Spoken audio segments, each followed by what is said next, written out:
Tell me what to do. If you were in my shoes, what would you do right now? I am asking you for your advice. How many times have we wanted to say words like that to someone who is older and wiser than us, but we're afraid? Or perhaps our pride got in the way. Or maybe the words just wouldn't come out right. But here at the end of his long letter to the Corinthians, Paul does just that. He offers advice, very practical, tangible advice to his younger followers. He's showing them the way. Think about where Paul has been in this letter. In chapter 13, he wrote this soaring, almost poetic treatise on love that's ingrained in many of our imaginations and our memories because of its sheer beauty.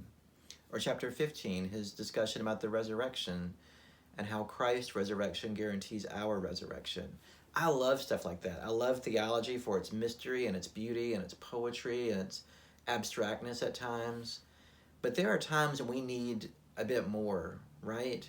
There are times like now in the midst of a global pandemic when we need someone like Paul to step in and tell us what to do. What do we do in the midst of all this craziness, all this death, all this suffering, all this unrest in our culture, in our society? What do we do?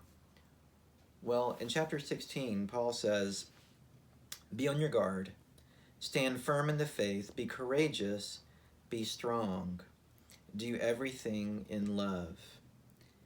And I think those words have a lot of bearing right now on our situation. It's a good time to be on our guard. There's a lot happening right now. Yes, in the world that's right in front of us, in the world that we see, but also in the spiritual realm. There's a lot happening. And we do have a spiritual enemy who is prowling. And we need to be on our guard against him, as well as all the unrest that is going on in our world. We also need to stand firm in our faith. We shouldn't be wavering and wondering if what we believe is really true right now, even though it's tempting. Stand firm in our faith, right?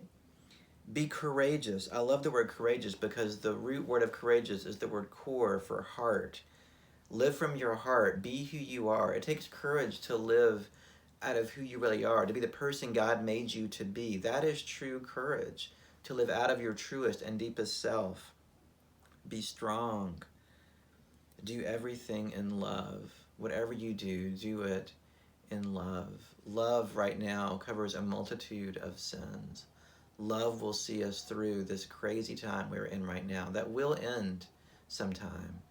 It will not last forever, and love is what will guide us through to the other side. So Paul gives us great advice here. Be on your guard, stand firm in the faith, be courageous, be strong, do everything in love. Words of advice for a global pandemic. Amen.